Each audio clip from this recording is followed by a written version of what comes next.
தலைநகர் டெல்லியில் நாட்டின் 77வது குடியரசு தின விழா கோலாகலமாக கொண்டாடப்பட்டது. கடமை பாதையில் நடைபெற்ற நிகழ்வில் குடியரசுத் தலைவர் திரௌபதி முர்மு தேசிய கொடியை ஏற்றி வைத்து அணிவகுப்பு மரியாதையை ஏற்றுக்கொண்டார். பிரதமர் நரேந்திர மோடி மற்றும் எதிர்க்கட்சித் தலைவர்கள் இந்த விழாவில் பங்கேற்றனர்.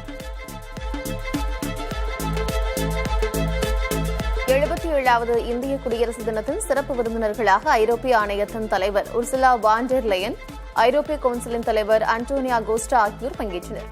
இருவரும் இந்திய உடைகளில் வந்திருந்தனர். இந்தியா ஐரோப்பிய யூனியன் இடையே வரலாற்று சிறப்புமிக்க வர்த்தக ஒப்பந்தம் கையெழுத்தாக உள்ள நிலையில் இந்த அழைப்பு உலகளவில் கவனம் பெற்றது. அணிவகுப்பில் வந்த படைப்பிரிவுகள், நடனங்கள் குறித்து ஐரோப்பிய தலைவர்களுக்கு பிரதமர் நரேந்திர மோடி அவ்வப்போது விளக்கினார். குடியரசு தின விழா அணிவகுப்பில் மத்திய துணை ராணுவத்தில் உள்ள சிஆர்பிஎஃப் மற்றும் சசஸ்திர சீமாபல் படை வீரர்கள், வீராங்கனைகள் இணைந்து மோட்டார் சைக்கிள் சாகசங்களில் ஈடுபட்டனர். மோட்டார் சைக்கிள்களில் ஏணியில் நின்றவாறும் பின்புறம் பார்த்தவாறும் பயணித்தது பரவசப்படுத்தும் நிகழ்வாக அமைந்தது. ஒரே இருசக்கர வாகனத்தில் பல்வேறு வடிவங்களில் வீரர்கள் பயணித்தது மெய்சிலிர்க்க வைக்கும் வகையில் இருந்தது. இந்நிகழ்ச்சியில் வீராங்கனைகளும் பல்வேறு சாகசங்களை புரிந்து வியக்க வைத்தனர். अपने 10 साथी जवानों के साथ और हवलदार सरिता बिष्ट सीआरपीएफ अपने 4 साथी along with 9 fellow soldiers performing the beam roll on a moving bike at Kartavya Park. டெல்லியில் நடைபெற்ற குடியரசு தின விழாவில் ஆபரேஷன் சிந்தூரில் பயன்படுத்தப்பட்ட துருவ் ஹெலிகாப்டர்களின் சாகசம் அரங்கேற்றப்பட்டது. வீரத்தையும் வெற்றியையும் பறைசாற்றும் வகையில் ஆபரேஷன் சிந்தூர் கொடியுடன் ஹெலிகாப்டர்கள் வானில் பறந்தன. அதேபோல ராணுவத்தின் அதிநவீன D-90 பீஷ்மா பீரங்கிகளும் விழாவில் அணிவகுத்தன. தனுஷ், அமோக் ரக பீரங்கிகளும் உள்நாட்டிலேயே தயாரிக்கப்பட்ட ட்ரோன் சக்தி அணிவகுப்பும் நிகழ்த்தப்பட்டது. ஆளின்றி பறக்கும் சக்திவான் திவ்யாஸ்திரா விமானங்களும் அணிவகுப்பில் பங்கேற்றன. டெல்லியில் நடைபெற்ற குடியரசு தின விழாவில் ஜல்லிக்கட்டு முதல் மின்சார வாகனங்கள் வரை பல அம்சங்கள் அடங்கிய தமிழ்நாடு அலங்கார ஊர்தி கவனம் ஈர்த்துள்ளது. வாகனத்தின் முதப்பில் ஜல்லிக்கட்டு இடம்பெற்றது. தமிழ்நாட்டின் தொழில்நுட்ப வளர்ச்சியை பிரதிபலிக்கும் வகையில் இயந்திர கரங்கள், மின்சார வாகனங்கள், EV மின் தொடர்பு நிலையம் வடிவமைக்கப்பட்டிருந்தது. இதேபோல கைவினைப் பொருட்கள், கலாச்சாரம் மற்றும் ஆரோவிலின் தொலைநோக்கு பார்வை ஆகியவற்றுடன் புதுச்சேரி யூனியன் பிரதேசத்தின் அலங்கார ஊர்தியும் வலம் வந்தது.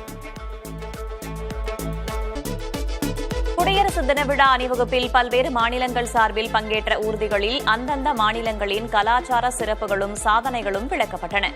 கேரள மாநிலத்தின் வாகனம் 100% எழுத்தறிவை அடைந்ததை வெளிப்படுத்தும் வகையில் இருந்தது. ஜம்மு காஷ்மீரின் நாட்டுப்புற நடனங்கள் மனங்கவரும் வகையில் அமைந்தது. அதேபோல அசாம், குஜராத், மகாராஷ்டிரா போன்ற மாநிலங்களின் கலாச்சார நடனங்களும் பார்வையாளர்களை மகிழ்ச்சியில் ஆழ்த்தின.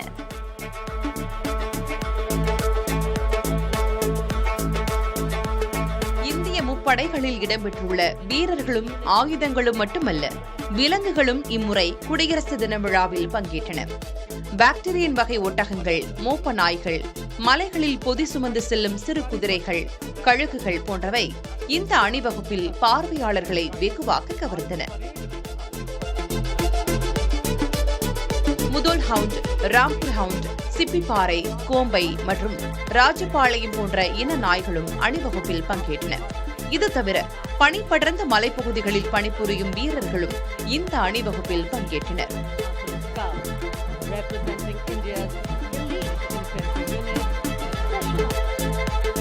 அமைதி காலங்களில் வழங்கப்படும் மிக உயரிய ராணுவ விருதான அசோக் சக்ரா விருதை குரூப் கேப்டன் சுபான்ஷு சுக்லாவுக்கு வழங்கி குடியரசுத் தலைவர் திரௌபதி முர்மு கௌரவித்தார். சர்வதேச விண்வெளி நிலையத்திற்கு சென்ற முதல் இந்திய வீரர் என்ற பெருமையை பெற்றதற்காக இந்த விருது சுக்லாவுக்கு வழங்கப்பட்டது. லக்னோவைச் சேர்ந்தவரான சுபான்ஷு சுக்லா 2006ஆம் ஆண்டு இந்திய விமானப்படையில் இணைந்தார். பின்னர் கடந்த ஆண்டு ஆக்சியம் 4 திட்டத்தின் கீழ் அவர் விண்வெளிக்கு சென்று சில நாட்கள் தங்கியிருந்து ஆய்வுகளை மேற்கொண்டார்.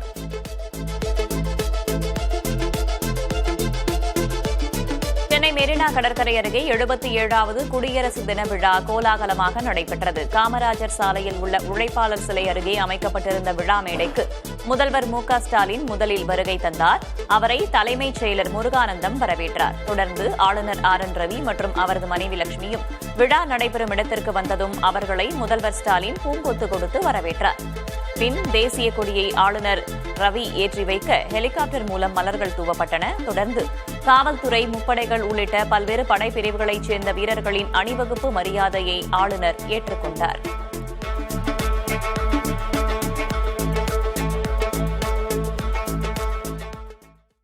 தமிழ் மரபு மிகவும் வளமானது, பழமையானது என ஆளுநர் RN ரவி தெரிவித்திருக்கிறார்.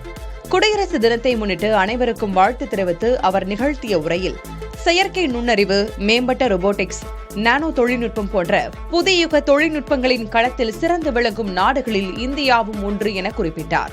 அதேபோல உலகத்தரம் வாய்ந்த சாலைகள், ரயில் பாதைகள், விமான நிலையங்கள், துறைமுகங்கள் ஆகியவை மூலம் இந்தியாவின் உள்கட்டமைப்பில் மிகப்பெரிய மாற்றம் ஏற்பட்டிருப்பதாகவும் கூறினார்.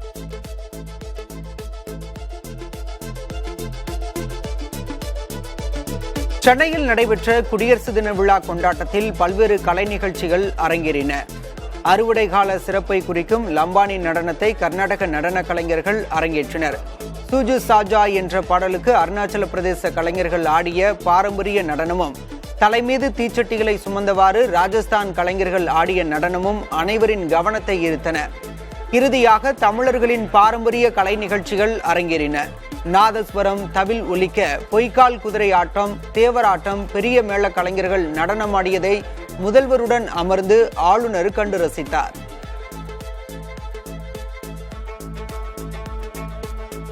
சென்னையில் நடைபெற்ற குடியரசு தின விழாவில் அணிவகுத்து சென்ற அலங்கார ஊர்திகள் கண்களுக்கு விருந்தளிக்கும் வகையில் அமைந்திருந்தது.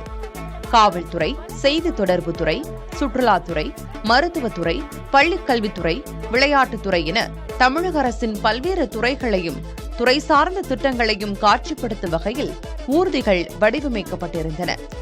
பல்வேறு துறைகளின் ஊர்திகள் அணிவகுத்து சென்றதை ஆளுநரும் முதல்வரும் மேடையில் அமர்ந்தபடி கண்டு ரசித்தனர். 2026 ஆண்டுக்கான வீர தீர செயலுக்கான அண்ணா பதக்கங்களை முதல்வர் MK-ஸ்டாலின் வழங்கினார். அதன்படி நீலகிரி மாவட்டம் குன்னூர் தீயணைப்பு நிலைய ஓட்டுநர் சங்கர், தீயணைப்பு வீரர்கள் சுரேஷ், ரமேஷ்குமார் ஆகியோருக்கு அண்ணா பதக்கம் வழங்கப்பட்டது. இவர்கள் மூவரும் குன்னூர் அருகே வெள்ளத்தில் சிக்கிய காரில் இருந்த மூவரை கயிறு கட்டி உயிருடன் காப்பாற்றியதை பாராட்டி அண்ணா பதக்கம் வழங்கப்பட்டது. இதேபோல் குழித்துறை தாமிரபரணி ஆற்றில் தவறி விழுந்து உயிருக்கு போராடிய 2 சிறுவர்களை காப்பாற்றிய கன்னியாகுமரி மாவட்டத்தைச் சேர்ந்த மறைந்த பீட்டர் ஜான்சனுக்கும் அண்ணா பதக்கம் வழங்கப்பட்டது. 2026 ஆண்டுக்கான கோட்டை அமீர் மத நல்லிணக்க பதக்கத்தை திருப்பூர் மாவட்டத்தைச் சேர்ந்த கலிமுல்லாவுக்கு முதல்வர் MK-ஸ்டாலின் வழங்கினார். கணபதி பாளையத்தில் உள்ள தனக்கு சொந்தமான 3 சென்ட் நிலத்தை விநாயகர் கோயில் கட்டுவதற்கு தானமாக வழங்கிய கலிமுல்லா கட்டுமான பணிக்காக 3 லட்சம் ரூபாய் நன்கொடையாகவும் வழங்கினார். மேலும் 60க்கும் மேற்பட்ட முறை இரத்த தானம் வழங்கியதையும் பாராட்டி கலிமுல்லாவுக்கு கோட்டை அமீர் மத நல்லிணக்க பதக்கம் வழங்கப்பட்டது. 2026 ஆண்டுக்கான நாராயணசாமி நாயுடு நெல் உற்பத்தி திறனுக்கான விருதை தஞ்சாவூர் மாவட்டத்தைச் சேர்ந்த விவசாயி வீரமணிக்கு முதல்வர் MK-ஸ்டாலின் வழங்கினார். வேளாண்மை துறையின் மூலம் வழங்கப்பட்ட நவீன தொழில்நுட்ப பயிற்சிகளின் மூலமாக திருந்திய நெல் சாகுபடி முறையை நன்கு கற்று அதன் அடிப்படையில் திருந்திய நெல் சாகுபடியை தொடர்ந்து மேற்கொண்டு வருகிறார். இதனை பாராட்டி தங்கம் முலாம் பூசப்பட்ட வெள்ளி பதக்கமும் 5 லட்சம் ரூபாய் ரொக்கமும் பரிசாக வழங்கப்பட்டது. அதிக உற்பத்தி திறன் பெறும் விவசாயிக்கான வேளாண்மை உழவர் நலத்துறையின் சிறப்பு விருது திரு சி. நாராயணசுவாமி நாயுடு நெல் உற்பத்தி திறனுக்கான விருது 5 லட்சத்திற்கான காசோலையுடன் பதக்கம், பாராட்டு சான்றிதழ் தஞ்சாவூர் மாவட்டம் திரு வீரமணி அவர்களுக்கு வழங்கப்படுகிறது. சிறந்த காவல் நிலையத்துக்கான முதல்வர் விருதுக்கான தேர்வில் மதுரை ஜெய்ஹிந்த்புரம் காவல் நிலையம் முதலிடம் பிடித்துள்ளது. சிறந்த காவல் நிலையத்திற்கான கோப்பைகள் வழங்கப்படுகின்றன. முதல் பரிசு மதுரை மாநகரம் திரு பி. பூமிநாதன் காவல் ஆய்வாளர் அவர்கள் பெற்றுக் கொள்கிறார்கள். அதனைத் தொடர்ந்து திருப்பூர் வடக்கு காவல் நிலையம் 2ஆம் இடத்தையும், கோயம்புத்தூர் மேட்டுப்பாளையத்தைச் சேர்ந்த காவல் நிலையம் 3ஆம் இடத்தையும் பிடித்தது. முதல் 3 இடங்களை பிடித்த காவல் நிலையங்களுக்கான பரிசு கோப்பைகளை முதல்வர் MK-ஸ்டாலின் அந்தந்த காவல் நிலைய ஆய்வாளர்களிடம் வழங்கினார்.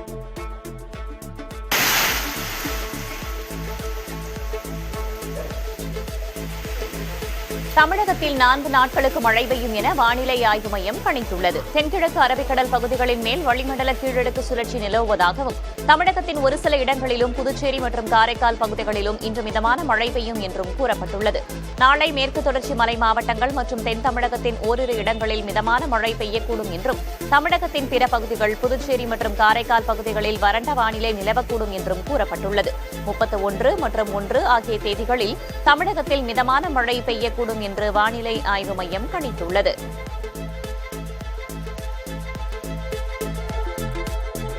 சென்னையில் இன்று ஒரு சில இடங்களில் மிதமான மழை பெய்யும் என வானிலை ஆய்வு மையம் கணித்துள்ளது. வானம் ஓரளவு மேகமூட்டத்துடன் காணப்படும் என்றும், அதிகபட்ச வெப்பநிலை 28 முதல் 29 டிகிரி செல்சியஸை ஒட்டியும், குறைந்தபட்ச வெப்பநிலை 22 முதல் 23 டிகிரி செல்சியஸை ஒட்டியும் இருக்கக்கூடும் எனவும் கூறப்பட்டுள்ளது. சென்னையில் நாளை வானம் மேகமூட்டத்துடன் காணப்படும் எனவும், குறைந்தபட்ச வெப்பநிலை 22 டிகிரி செல்சியஸை ஒட்டி இருக்கக்கூடும் எனவும் தெரிவிக்கப்பட்டுள்ளது. தேனி மாவட்டம் பெரியகுளம் மற்றும் அதன் சுற்றுவட்டார பகுதிகளில் சுமார் 2 மணி நேரத்திற்கும் மேலாக மிதமான மழை பெய்தது. கும்பக்கரை, செலம்பு, சோத்துப்பாறை உள்ளிட்ட இடங்களிலும், பெரியகுளம், வடுகுப்பட்டி, புதுப்பட்டி, மேல்மங்கலம், தாமரைக்குளம் உள்ளிட்ட பகுதிகளிலும் மழை பெய்திருக்கிறது. இதனால் விவசாயிகளும் பொதுமக்களும் மகிழ்ச்சியடைந்தனர்.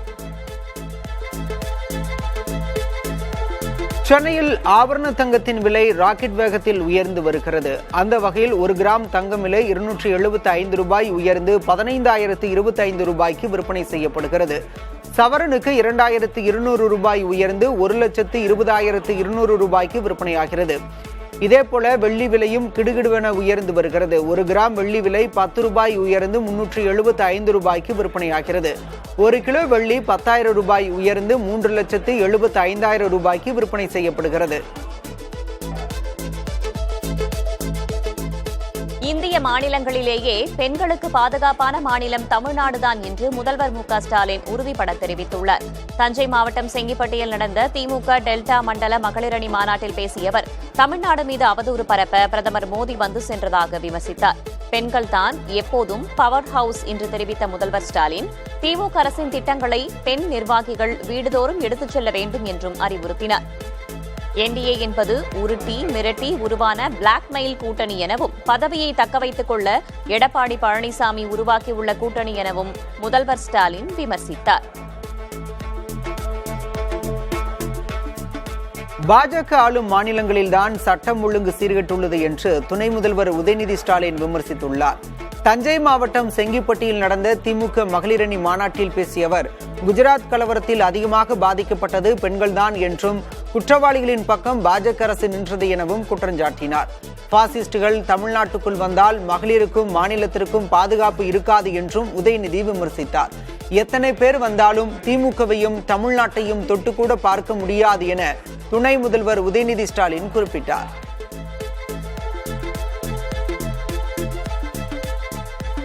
பாஜக ஆளும் டபுள் என்ஜின் மாநிலங்களில்தான் அதிக குற்றங்கள் நடப்பதாக திமுகவின் துணை பொதுச் செயலர் கனிமொழி எம்பி காட்டமாக விமர்சித்திருக்கிறார்.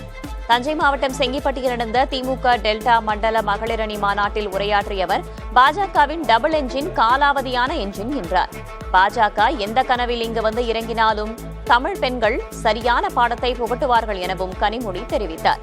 இது ஸ்டாலின் படை, வேறு எந்த பக்கமும் திரும்பாது எனவும் கனிமொழி குறிப்பிட்டார். தாவேக தலைவர் விஜய் முதலில் வெளியே வந்து ஊடகங்களை சந்திக்க வேண்டும் என அமமுக பொதுச் செயலர் டிடிவி தினகரன் வலியுறுத்தியுள்ளார். தேனியில் செய்தியாளர்களை சந்தித்து பேசிய அவர், விஜய் வெறும் டயலாக் பேசுவதாக விமர்சித்துள்ளார். பிளாக்கில் சினிமா டிக்கெட் விற்பதையே விஜயால் ஒழிக்க முடியவில்லை எனவும் டிடிவி தினகரன் விமர்சித்தார். 2 கோடி வீடுகளிலும் ஓட்டு இருப்பதாக தாவேகாவினர் கூறிய நிலையில் எத்தனை வீடுகளில் விஜய் கணக்கெடுத்தார் என்று அதிமுக முன்னாள் அமைச்சர் செல்லூர் ராஜு கேள்வி எழுப்பியுள்ளார். மதுரையில் செய்தியாளர்களிடம் பேசிய அவர், விஜயின் அழிச்சாட்டியம் மிகவும் மோசம் என்றும் விமர்சித்தார்.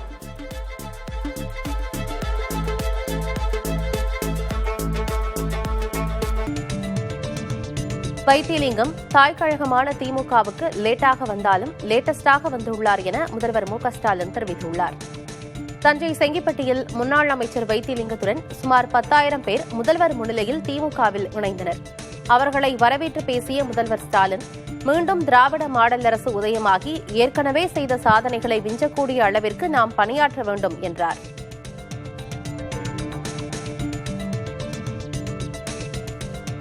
என்ன அவர் கொஞ்சம் லேட்டாக வந்து சேர்ந்திருக்கிறார். லேட்டாக வந்தாலும் லேட்டஸ்டாக பணியாற்ற போகிறார்.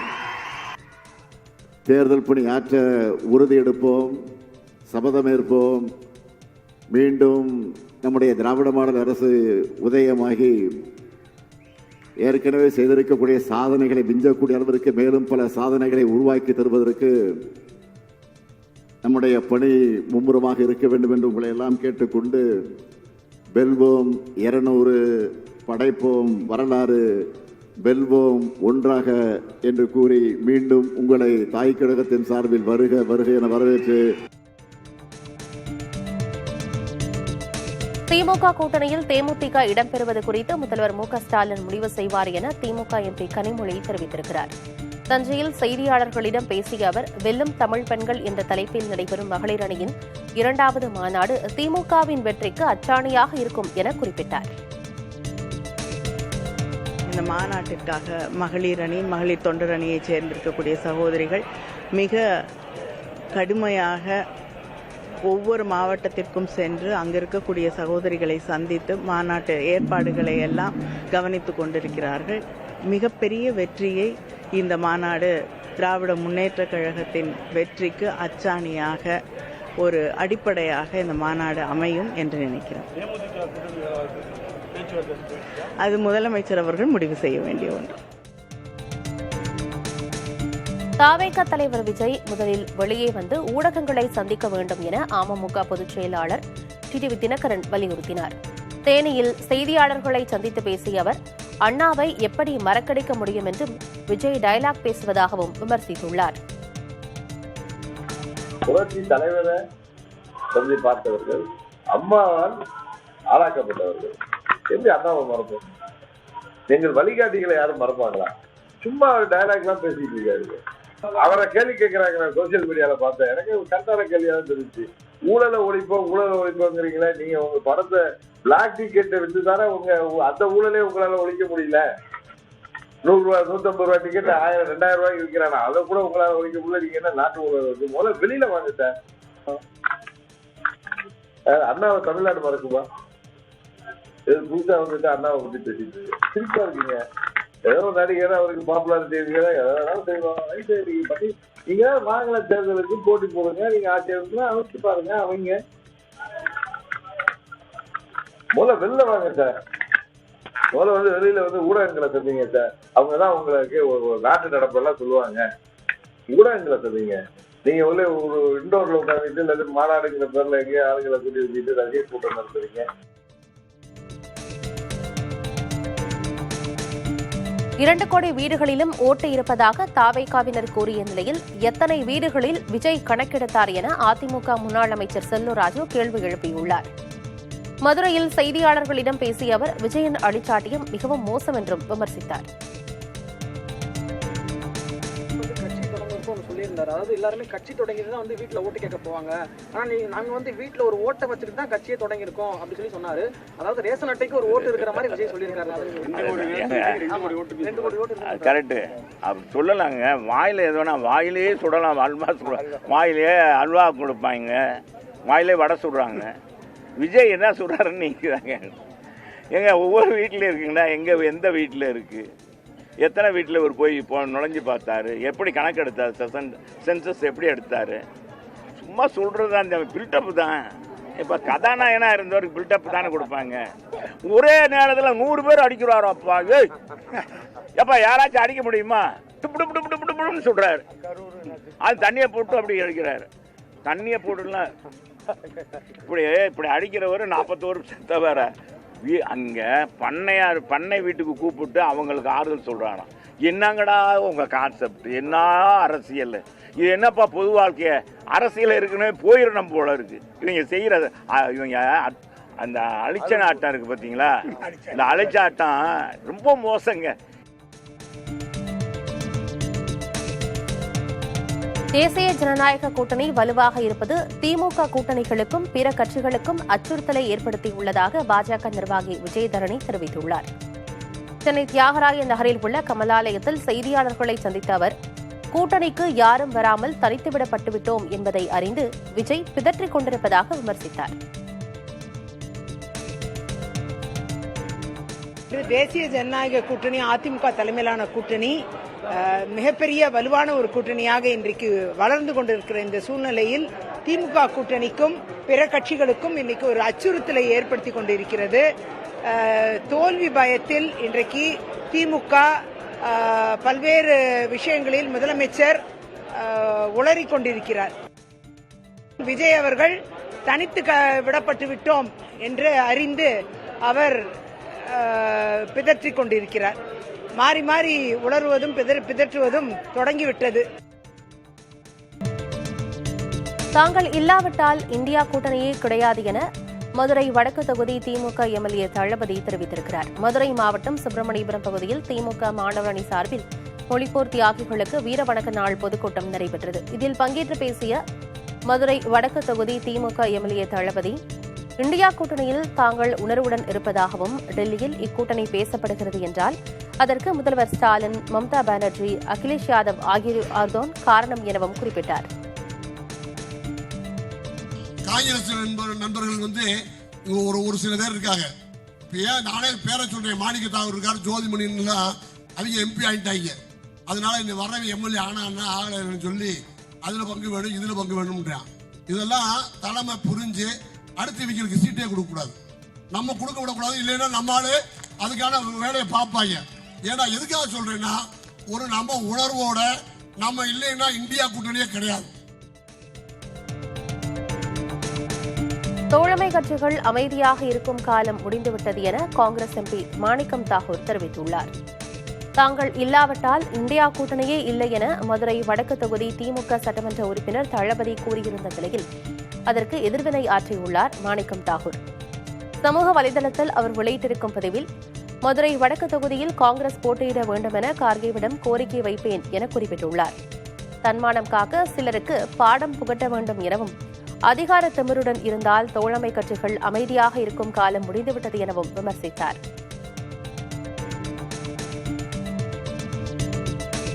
தமிழ்நாடு ஆசிரியர் தேர்வு வாரியத்தின் வருடாந்திர தேர்வு அட்டவணை வெறும் கண் துடைப்புக்காக வெளியிடப்பட்டுள்ளதாக தமிழக பாஜக தலைவர் நயினார் நாகேந்திரன் விமர்சித்தார். அவர் வெளியிட்டுள்ள அறிக்கையில், காலி பணியிடங்களின் எண்ணிக்கையை குறிப்பிடாமல் தமிழ்நாடு ஆசிரியர் தேர்வு வாரியத்தின் வருடாந்திர தேர்வு அட்டவணையை அரசு வெளியிட்டிருப்பது அதிர்ச்சி அளிப்பதாகவும், 4.5 ஆண்டுகளாக ஆசிரியர்களின் நலனை வதைத்த திமுக அரசு ஆட்சி முடியும் தருவாயில் தேர்வு அட்டவணையை வெளியிடுவதில் மெத்தனமாக செயல்பட்டுள்ளது எனவும் விமர்சித்தார். ஸ்மார்ட் மீட்டர் பொருத்துவதில் அலட்சியம் காட்டப்படுவதாக குற்றம் சாட்டியுள்ள பாமக நிறுவனர் ராமதாஸ், அரசின் மீதான கோபத்தை வாக்காளர்கள் வாக்களிக்கும் போது வெளிப்படுத்துவார்கள் என்று கூறியுள்ளார். இது தொடர்பாக அவர் வெளியிட்டுள்ள அறிக்கையில், மாதந்தோறும் மின் கணக்கீடு செய்து மின்கட்டணம் வசூலிக்க வேண்டும் என்று வலியுறுத்தியுள்ளார். மின்கட்டண சுமையை ஏற்கும் அனைத்து தரப்பு மக்களும் தங்களின் கோபத்தை வாக்களிப்பதில் காண்பிப்பார்கள் என்றும் ராமதாஸ் குறிப்பிட்டார். ரஜினியிடம் முதிர்ச்சிதான் தெரிகிறதே தவிர முதுமை தெரியவில்லை என்று வைரமுத்து தெரிவித்துள்ளார். தனது இல்லம் வந்து சென்ற ரஜினிகாந்துடன் உரையாடியது குறித்து வைரமுத்து அவரது எக்ஸ் தள பக்கத்தில் பதிவிட்டிருக்கிறார். அதில், நாங்கள் உணவு முறை, உடல்நிலை, ஊர் சுற்றுவது குறித்து உரையாடியதாகவும், தங்களது 100 நிமிட உரையாடலை கிரீன் டீ கூட கெடுக்கவில்லை என்றும் நிகழ்ச்சி தெரிவித்திருக்கிறார். மேலும் வடநாட்டு அரசியல் குறித்தும், அங்கு நேரப்போவதாக நம்பப்படும் ஒரு திருப்பம் குறித்தும் அவர் சொன்ன பொழுது, நான் நிமிர்ந்து உட்கார்ந்தேன் என்றும் வைரமுத்து பதிவிட்டுள்ளார்.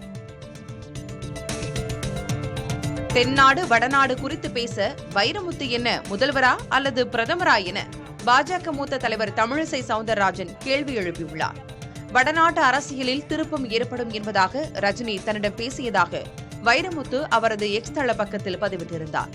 இதுகுறித்த புதிய தலைமுறை செய்தியாளரின் கேள்விக்கு பதிலளித்த தமிழிசை சவுந்தரராஜன், வைரமுத்து நேரம் போகாமல் பொழுது போவதற்காக பேசியிருப்பார், இதில் பெரிதாக எடுத்துக்கொள்ள ஒன்றுமே இல்லை என்றார். வைரமுத்து என்ன சீஃப் மினிஸ்டரா, பிரைம் மினிஸ்டரா, இல்ல மினிஸ்டரா? இவரு போய் வடநாட்டை பத்தி தென்னாட்டை பத்தி பேசுறதுல என்னப்பா? அவருக்கு நேரம் போயிருக்காது, பொழுது போக்குறதுக்கு போய் பார்த்திருப்பாரு. இதை போய் பெரிய விஷயம் எடுத்துக்கிறதுக்கு ஒண்ணுமே இல்ல. Vairamuthu doesn't have any value in Indian politics. சகோதரர் ரஜினிகாந்த் வேணா அவர் ஒரு தேசிய எண்ணம் கொண்டவர், அவங்க 2 பேரும் மீட் பண்ணிருக்காங்க. அவ்வளவுதான். இதுல ஒரு அரசியல் முக்கியத்துவம் இருப்பதா நான் நினைக்கவே இல்லை. ஜம்மு காஷ்மீரில் பலத்த காற்றுடன் வீசிய பனிப்புயலால் 100க்கும் மேற்பட்ட வீடுகள் சேதமடைந்தன. பந்திபோரா மாவட்டத்தில் உள்ள குரேஸ், துலைல் ஆகிய பகுதிகளில் கடந்த 23ஆம் தேதி தொடங்கிய பனிப்புயல் 24ஆம் தேதி காலை வரை தொடர்ந்து வீசியது. இதனால் அப்பகுதிகளில் உள்ள வீடுகளும் கட்டடங்களும் சேதமடைந்ததோடு பொதுமக்களின் இயல்பு வாழ்க்கையும் பெரிதும் பாதிக்கப்பட்டது. பனிப்புயலால் உயிரிழப்புகள் ஏதும் ஏற்படாத நிலையில் மாதா வைஷ்ணோ தேவி கோவிலுக்கான யாத்திரை தற்காலிகமாக நிறுத்தப்பட்டுள்ளது. மகாராஷ்டிர முன்னாள் ஆளுநர் பகத்சிங் கோஷியாரிக்கு பத்மபூஷன் விருது அளிக்கப்பட்டதை காங்கிரஸ் மற்றும் உத்தவ் சிவசேனா கட்சிகள் கண்டித்துள்ளன. மகாராஷ்டிராவில் உத்தவ் தாக்கரே தலைமையிலான அரசை கவிழ்க்க உதவியதற்காக இவ்விருது கோஷியாரிக்கு அளிக்கப்பட்டுள்ளதாக சஞ்சய் ராவுத் தெரிவித்துள்ளார். ஆளுநராக கோஷியாரின் செயல்பாடுகள் தவறு என உச்சநீதிமன்றமே கூறியிருப்பதாக உத்தவ் சிவசேனா எம்பியான சஞ்சய் ராவுத் கூறியுள்ளார்.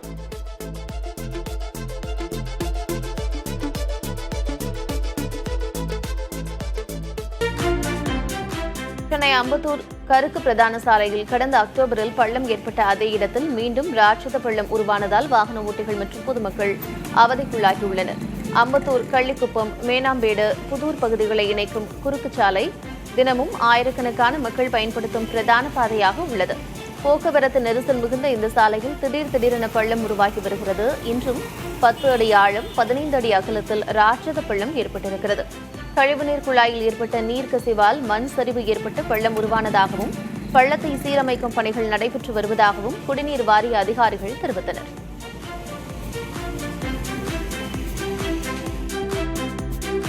கோவையில் சேற்றிலிருந்து மீட்கப்பட்ட பெண் யானை சிகிச்சைக்கு பின் வனப்பகுதிக்குள் பத்திரமாக விடப்பட்டது. கோவை குப்பனூர் பகுதியையொட்டி விவசாய நிலத்தில் ஞாயிறன்று பெண் காட்டு யானை சேற்றில் சிக்கியிருந்ததை கண்ட மக்கள் வனத்துறைக்கு தகவல் அளித்தனர். இதனையடுத்து அங்கு வந்த வனத்துறையினர் யானையை கிரேன் மூலம் மீட்டனர். கால்நடை மருத்துவர்கள் யானைக்கு சிகிச்சை அளித்தனர். சிகிச்சைக்கு பின்னர் உடல் நலம் தேறிய யானை போலாம்பட்டி பிளாக் 1 காப்புக்காடு ஐயாசாமி கோவில் வனப்பகுதிக்குள் விடப்பட்டது.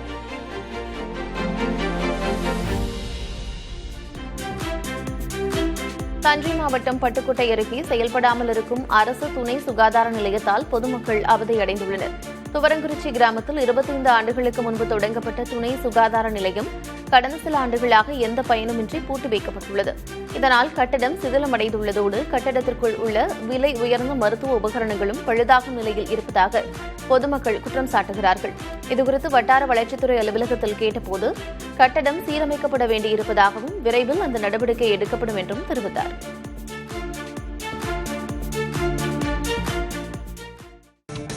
புதுக்கோட்டை அருகே கடந்த 3 நாட்களாக பெய்த மழையால் நெற்பயிர்களை அறுவடை செய்ய முடியாத நிலை ஏற்பட்டுள்ளது. திருவேங்கை வாசல் ஊராட்சிக்கு உட்பட்ட குறுக்களையாப்பட்டி, ஆயங்குடி உள்ளிட்ட கிராமங்களில் 500 ஏக்கருக்கு மேல் கருப்பு கவுனி, குண்டு நெல்லு, மாப்பிள்ளை சம்பா உள்ளிட்ட நெற்பயிர்களை விவசாயிகள் சாகுபடி செய்துள்ளனர்.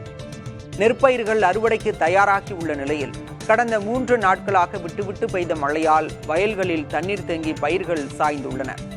இதனால் பயிர்களை அறுவடை செய்ய முடியாமல் விவசாயிகள் வேதனைக்கு உள்ளாகியுள்ளனர். மாவட்ட நிர்வாகம் பாதிக்கப்பட்ட வயல்களில் நேரடியாக ஆய்வு செய்து உரிய இழப்பீடு வழங்க வேண்டும் என விவசாயிகள் கோரிக்கை விடுத்துள்ளனர். திருவாரூர் சுற்றுவட்டார பகுதிகளில் பெய்த கனமழையால் 100கணக்கான ஏக்கர் சம்பா நெற்பயிர்கள் மழைநீரில் மூழ்கி சேதமடைந்தன. கானூர், ஓடாச்சேரி, தென் ஓடாச்சேரி, அடியக்கமங்கலம் முதலான கிராமங்களில் அறுவடைக்கு தயாராக இருந்த சம்பா நெற்கதிர்கள் மழைநீரில் சேதமாகியுள்ளன. பால் கட்டி வரும் பருவத்தில் பயிர்கள் சாய்ந்துள்ளதால் முற்றிய நெற்கதிர்களாக மாறுவதற்கு வாய்ப்பு மிகவும் குறைவு எனவும் இதனால் முழுமையான மகசூல் இழப்பு ஏற்படும் என்றும் விவசாயிகள் வேதனை தெரிவித்துள்ளனர்.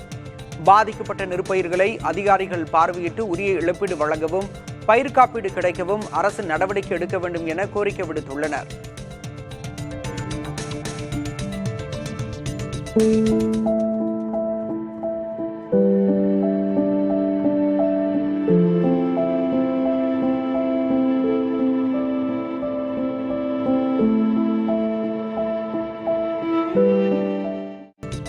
கன்னியாகுமரி மாவட்டம் சாமித்தோப்பு ஐயா வைகுண்டசாமி தலைமை பதிவேல் தை திருவிழாவை முன்னிட்டு தேரோட்டம் கோலாகலமாக நடைபெற்றது. கடந்த 15ஆம் தேதி கொடியேற்றத்துடன் தொடங்கிய தை திருவிழாவில் தினமும் அன்னதானம் உள்ளிட்ட நிகழ்ச்சிகள் நடைபெற்று வந்தன. இன்று காலை 11 மணி அளவில் ஐயா வைகுண்டசாமி பச்சை பல்லக்கு வாகனத்தில் பஞ்சவர்ண தேரில் எழுந்தருளினார். இதைத் தொடர்ந்து மேளதாளங்கள் முழங்க ஐயாவளி பக்தர்கள் சரண கோஷத்துடன் தேரை வடம்பிடித்து இழுத்தனர்.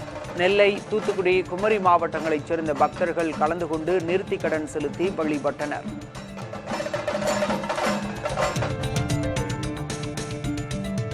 ஸ்ரீரங்கம் அரங்கநாதர் கோயிலில் தைத்தெரு திருவிழாவை முன்னிட்டு நம்பெருமாள் இரட்டை பிரபை வாகனத்தில் எழுந்தருளினார். கடந்த 23ஆம் தேதி முதல் தினமும் காலை மாலை என இரு வேளைகளிலும் சாமி வீதி உலா வரும் நிலையில் 4ஆம் நாள் உற்சவத்தில் இரட்டை பிரபை வாகனத்தில் நம்பெருமாள் கோயிலுக்குள் வலம் வந்து பக்தர்களுக்கு அருள் பாலித்தார். சாரல் மழை பெய்ததால் வீதிகளில் சாமி வீதி உலா நடைபெறவில்லை. விழாவின் முக்கிய நிகழ்வான தை தேரோட்டம் வரும் 31ஆம் தேதி நடைபெறவுள்ளது. கிருஷ்ணகிரி மாவட்டம் ஓசூர் அருகே பி. முதுகானப்பன் கிராமத்தில் வீர ஆஞ்சநேய சுவாமி கோயில் விமான கும்பாபிஷேகம் நடைபெற்றது. இதையொட்டி 4 கால யாகசாலை பூஜைகளுக்கு பிறகு புனித நீர் அடங்கிய கலசங்கள் ஊர்வலமாக எடுத்துச் செல்லப்பட்டன. பின்னர் விமான கோபுர கலசத்தின் மீது புனித நீர் ஊற்றப்பட்டு கும்பாபிஷேகம் நடைபெற்றது.